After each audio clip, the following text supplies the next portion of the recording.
L'œil de l'expert aujourd'hui, c'est à propos de notre dette. La France peut-elle encore tenir longtemps? C'est le titre de votre livre, Agnès Verdier-Molinier. Merci d'être avec nous ce matin. Merci. Vous êtes directrice de la fondation IFRAP. C'est un think tank indépendant qui évalue les politiques publiques. Et c'est vrai que vous avez publié un certain nombre de livres qui sont à chaque fois des best-sellers. Celui-ci est particulièrement intéressant. Je veux peut-être commencer juste par l'introduction, la première phrase. La France surendettée, même dans nos pires cauchemars, on ne l'aurait pas imaginé. La vérité, nous sommes à sec, nous vivons à crédit. Et vous dites qu'on ne va pas pouvoir tenir longtemps. Et c'est vrai que la crise du Covid n'a fait qu'empirer les choses. Donc quel est le constat que vous faites, vous, aujourd'hui ? Écoutez, déjà, l'idée d'écrire ce livre vient du fait que j'ai constaté qu'on empruntait 1 milliard d'euros par jour. Ouais. En 2020, 1 milliard d'euros par jour, c'est absolument gigantesque, parce que ça veut dire qu'on est passé vraiment au-delà de tout ce qu'on avait vécu précédemment. Et surtout, ce que j'ai remarqué, c'est que par rapport aux pays qui nous entourent, on dit tout le temps, oui, mais en fait, tout le monde s'endette dans le cadre de la crise sanitaire. Mais en réalité, on est le pays qui emprunte le plus dans la zone euro en ce moment.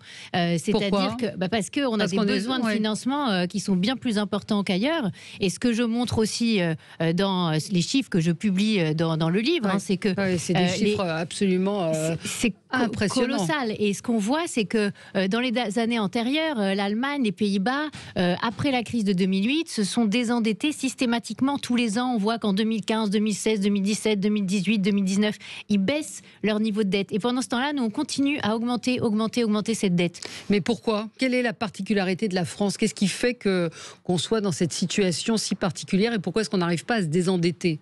Je crois qu'on a fait tout à fait les mauvais choix après la crise, ce qu'on appelle la crise des subprimes de 2008. Au lieu de faire comme faisaient nos voisins européens, c'est-à-dire se mettre des principes de frein à l'endettement, ou tout simplement ils ont décidé que quand on avait de la croissance chez les Allemands ou aux Pays-Bas ou même en Suède ou même en Suisse, qui sont des pays hors de la zone euro mais qui ont aussi adopté des systèmes de frein à l'endettement, tout simplement ils ont dit chaque fois qu'on est en croissance, on ne doit pas faire de déficit et donc on doit faire des réserves, et quand on est en récession on peut faire du déficit. Et nous, ce qu'on a fait, et à la fois dans le quinquennat de Nicolas Sarkozy, en fin de quinquennat on s'en souvient bien, et à la fois au début du quinquennat de François Hollande, qu'est-ce qui s'est passé ? Un matraquage fiscal sur la France, alors que les pays qui nous entourent ont plutôt essayé de baisser leurs dépenses publiques, de réduire comme ça leur déficit. Et là, c'est bien c'est ce que vous dites, et c'est votre combat, c'est la dépense publique. C'est là principalement où les économies n'ont pas été faites. Ce qui est dingue, c'est qu'on est le pays qui a le plus besoin de financement, mais qu'en même temps, on est le pays qui taxe le plus, le pays qui dépense le plus, maintenant le pays qui emprunte le plus. Est-ce qu'on ne va pas à un moment se réveiller ? Enfin, c'est ce que j'espère avec ce livre, c'est-à-dire sonner l'alarme sur ce sujet de la gestion publique de la dette, dire attendez, maintenant il faut absolument expliquer quel est le chemin pour s'en sortir, parce que vous avez bien vu Valérie ces derniers jours, à la fois Louis Gallois, mais aussi Thomas Piketty, mais aussi plein d'autres qui proposent en permanence des impôts supplémentaires pour les Français. On ne pourra pas le supporter. Mais en même temps, le ministre de l'économie, Bruno Le Maire, a dit qu'il n'y aurait pas d'impôts supplémentaires. Alors est-ce qu'on peut le croire et est-ce qu'on peut s'en sortir sans impôts supplémentaires ? Le ministre de l'économie est ministre de l'économie jusqu'à la fin du quinquennat, vraisemblablement. C'est-à-dire, dans un an, on est en élection présidentielle et là, il peut se passer énormément de choses derrière.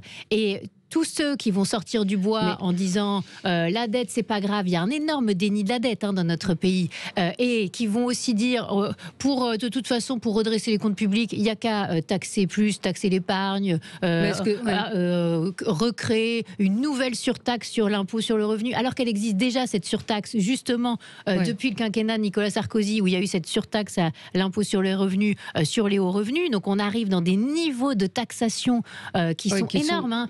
On additionne la taxe, la tranche à 45 qui est la plus haute, plus 4% de surtaxe sur les hauts revenus, plus la CSG, et à la fin, on est à 58%. Donc, on est dans des niveaux d'impôts qui sont déjà quasiment spoliateurs. Ouais.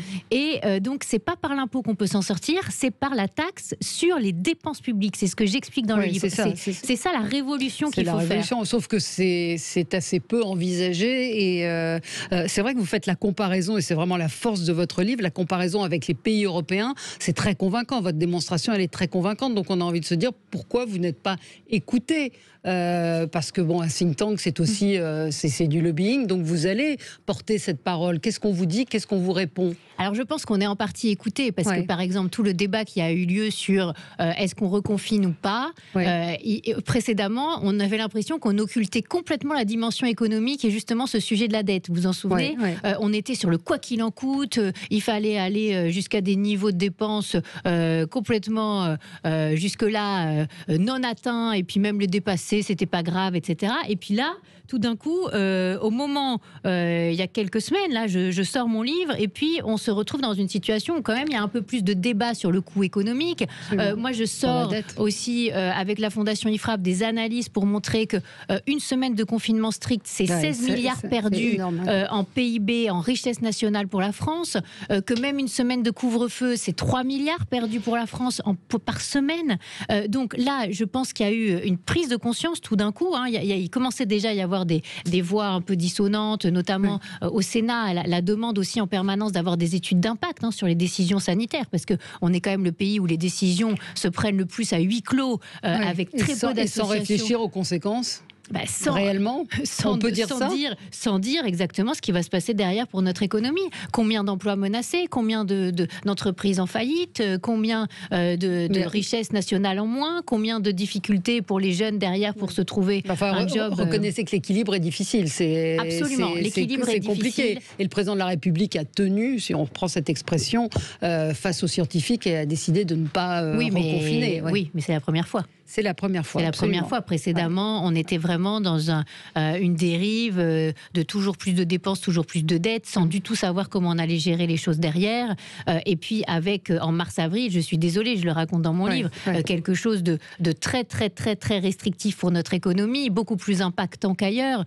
On a, en 2020, moins 8% sur notre richesse nationale par rapport à 2019, alors que les Allemands vont être à moins 5 sur 2020. Et le rebond, le méga rebond que nous promettait Bercy, le gouvernement, on l'a pas, en nous disant ça va être incroyable en 2021, vous allez voir, on va être à 8% de croissance, et puis maintenant ils ont calculé sur 6, et puis maintenant on pense qu'on sera plutôt à 5. Donc attention, on a beaucoup trop arrêté notre économie par rapport aux pays du nord de l'Europe pendant les premiers mois du premier confinement, et même après. Nous, on a fait à la Fondation IFRAP en plus des travaux d'analyse des restrictions sanitaires en temps réel, où on avait fait un comparateur des restrictions sanitaires. On voyait bien que partout, la logique qu'on a aujourd'hui, qui est de territorialiser la décision, elle était appliquée depuis des mois partout en Europe. Et j'en parle dans le livre en disant à quel point il faut aussi décentraliser ce pays, finalement sortir de cette vision qu'on a qui est hyper technocratique. Et arriver à prendre des décisions beaucoup plus proches du terrain. Là, il y a la loi décentralisation qui va arriver. Il n'y a rien dedans. C'est hallucinant. C'est-à-dire qu'on s'attendrait à décentraliser vraiment l'éducation, la santé, la politique de l'emploi. Et en fait, on est sur des expérimentations, des petites mesures. Chacun va faire un peu ce qu'il veut dans chaque département, chaque région. Et à la fin, ce sera plus comparable. Donc, vous décrivez quand même dans ce livre aussi un monstre technocratique. Il y a ce chapitre, l'enfer fiscal et sa litanie des 483 taxes. Vous parlez également du Code général des impôts, 280 modifications en 2018, qui est ce Code du travail qui est aussi gros et indigeste que ce Code des impôts qui est pratiquement aussi indigeste. La question de la dette, est-ce qu'on doit l'annuler ou pas? C'est une question qui est revenue. Et ça veut dire quoi, annuler la dette? En fait, annuler la dette, c'est pas possible déjà. Donc, c'est la première chose. Il faut bien expliquer aux Français, c'est ce que j'essaie d'expliquer, moi, avec mes mots. Je dois dire que votre livre est très accessible. C'est pas un livre d'économiste. Alors, il y a beaucoup de chiffres, mais ce sont des phrases claires et des analyses très, très percutantes et accessibles à tout le monde. En fait, c'est très facile de comprendre que c'est pas possible d'annuler la dette, parce qu'on va avoir besoin encore cette année, en 2021, d'emprunter plus de 300 milliards sur les marchés.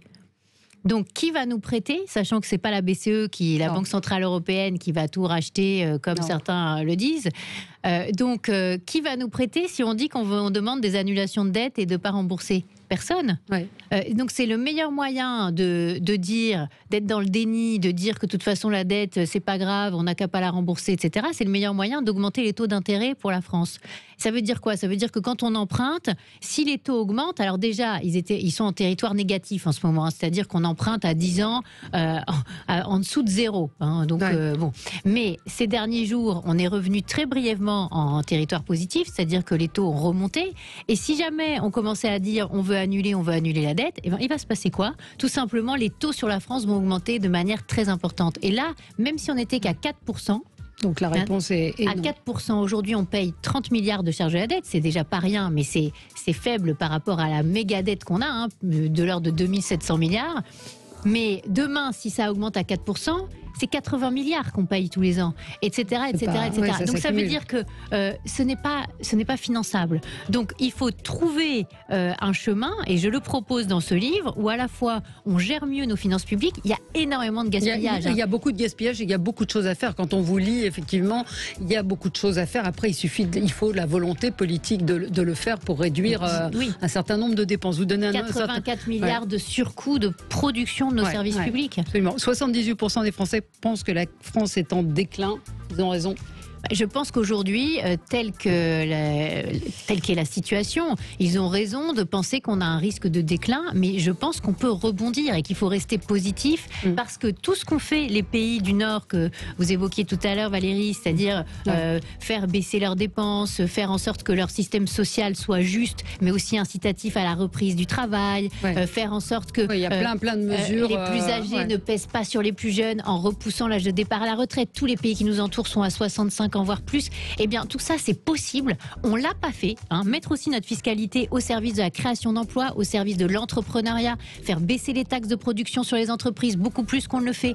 Donc, on en a énormément à faire pour relancer la machine France. Il y a des solutions. Il y a des solutions, et comme on n'a rien fait, eh bien, c'est ça qui est enthousiasmant, c'est que tout est à faire, et qu'il y a devant nous une possibilité d'un énorme rebond dans les prochaines années et d'une reconstruction positive. Mais ça demande de faire des choix qui sont courageux et d'expliquer ce qu'on va faire. Pas comme on fait aujourd'hui, on reste dans le flou et en grande partie dans le déni. Et dans le déni. La France peut-elle encore tenir longtemps? Peut-elle tenir encore longtemps? C'est paru chez Albin Michel, Agnès Verdier-Molinier. Des solutions, des chiffres, des explications extrêmement concrètes. Merci d'avoir été avec nous sur Sud Radio ce matin. On se retrouve exactement tout ce qu'on ne fait pas, nous dit un auditeur, exactement. On se retrouve dans un tout petit instant pour commenter l'actualité.